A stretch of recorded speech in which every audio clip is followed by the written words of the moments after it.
I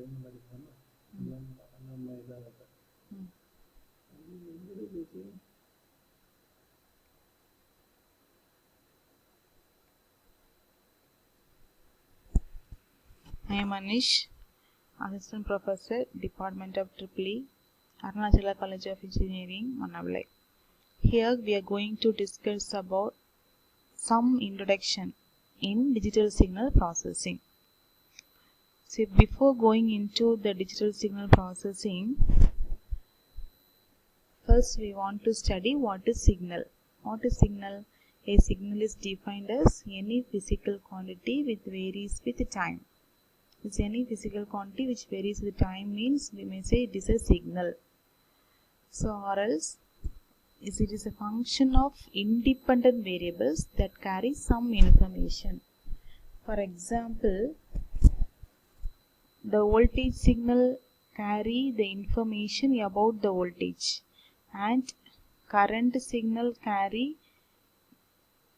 the information about the current. Both are depends upon time. That is important. Both are depends upon time. So it is named as voltage signal and current signal. There are two types of signals.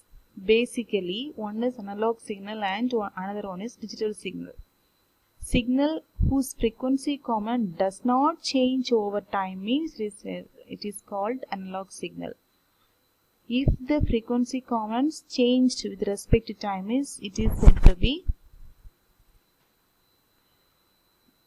digital signal.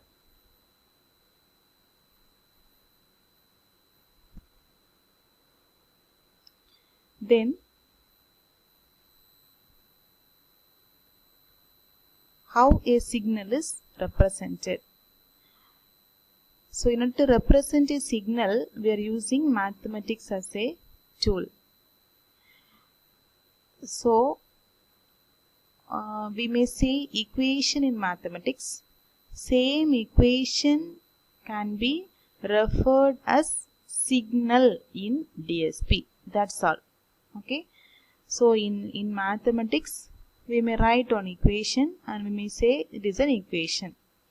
Same equation in DSP is mentioned as signal.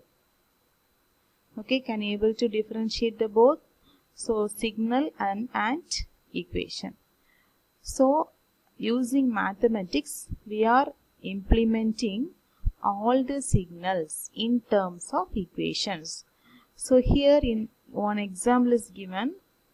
In mathematics, we may say S is equal to A sin omega t plus theta as an equation.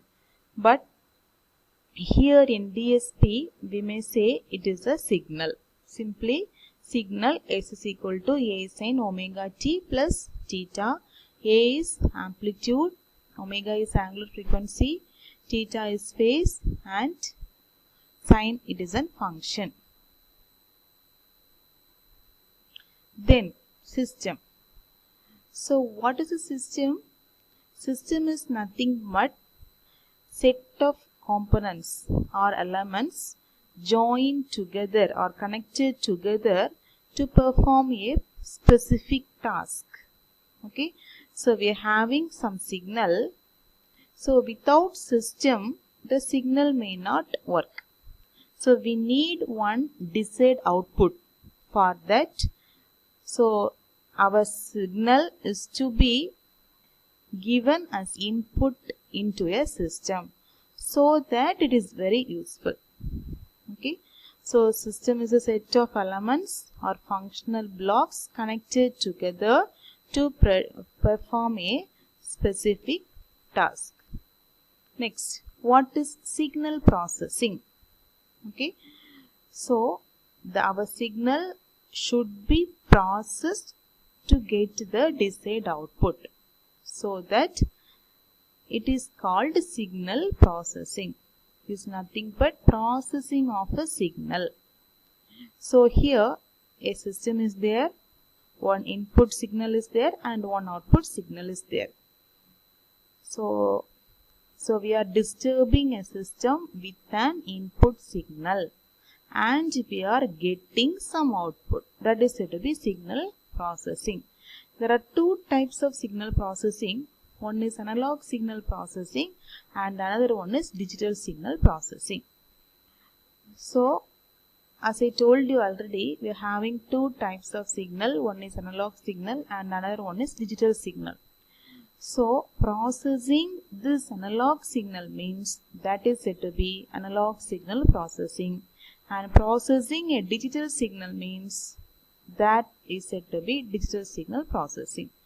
So, processing an analog signal means that is the equipment or a system and the input and the output. This all are analog in nature. Okay. So, for an analog signal processing, the input which we given are analog in nature, output which we obtained are also analog in nature, and the system should be also analog in nature. That is, the equipment should be also analog form. Okay. Next, what is digital signal processing? So, and before that, application of analog signal processing. This is one of the application of analog signal processing here. So, mic system, mic amplifier system. So, in the mic, speech signal is to be transferred and it should be delivered in the speaker. Okay. So, this is one of the application of analog signal processing because speech signal is analog in nature. Similarly, amplifier is also analog and the speaker is also analog. So, this is one of the example for analog signal processing. Next one is digital signal processing. So, in digital signal processing, input, then the system and the output should be in digital form. Okay. So, that is said to be digital equipment. So, this is the application of digital signal processing. So, in digital signal processing, input, processing system and output are all digital in nature. That is said to be digital signal processing. Next, there are basically two types of signal. One is analog signal and digital signal. So, this is the representation of analog signal. It is the waveform of analog signal. Simply speech signal is an example of analog signal, and the digital signals are always represented as zeros and ones. Then time domain and frequency domain. Time domain means with respect to time it will vary, and frequency domain means with respect to frequency the waveform is given. So, for the same signal, look at this time domain waveform and frequency domain waveform. So, there is some difference. Okay. Next one is sampler. So, what is sampler means? So, this is one of the important device. Okay, sampler is nothing but a small device. So, why we are using sampler in DSP means, in sometimes continuous time signal, that is analog signal, is to be converted into or reduced into a discrete time signal. At that time, we are in need of this sampler. Okay. So, what is the function of sampler? It will convert ordinary analog signal into discrete time signal. Okay.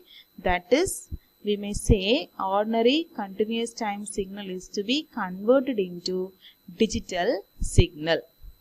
Okay. So, next component is analog to digital converter. You might be studied in the previous classes itself. So, what is analog to digital converter and digital to analog converter? Same thing, analog signal is converted into digital signal means, so that is said to be analog to digital converter, and digital signal is to be converted into digital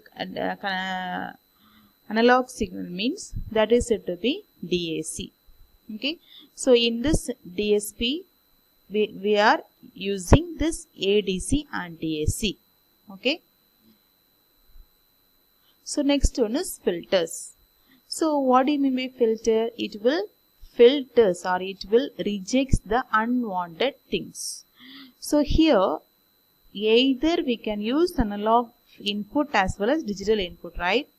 So, in both the input, some noise signal, that is unwanted signal, will be there. It should be removed. That is, while getting the output should be very pure. So it should not be that is, the output is very pure. There is no noise signal in the output. So in order to avoid the noise signal, we are using filters. Okay. So filters also classified into two. One is digital and another one is analog. So again, digital filters are classified into two: finite impulse response filter and infinite impulse response filter. So which we studied further.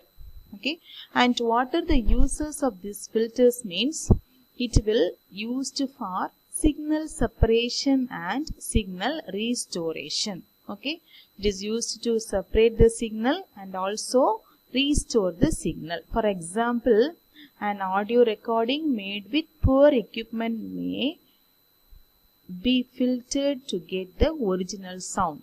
Okay, so in this case, these filters can be used. So again, these filters can be classified into two. One is low pass filter and a high pass filter. Low pass filter in the sense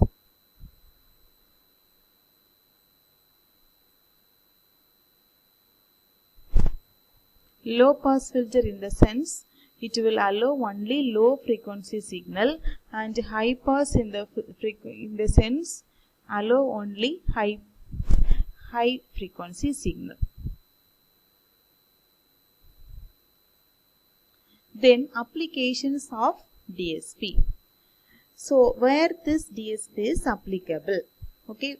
So first thing is in image processing. Look at this picture. In the first picture, it seems to be very dull, right? So after processing, the picture is very much clear. So this is one of the main application in image processing. Similarly, in consumer application, cellular mobile application, communication system, speech and music, that is, it will give very much clarity. So this is also one of the application, this image enhancement. That is, if the original image is very much dull means, after processing the digital signal processing, the image will be very clean and clear. So brightness is improved. So again, image enhancement. So removal of blur caused by camera motion. It is very used in very high speed camera. Next application is audio compression. So there is compression of audio. Compressed audio. It is used. It requires very less storage space. Okay, so these are the some of the introduction part of DSP. So in the forthcoming classes, we will see classification of systems and signals in detail. Okay, thank you.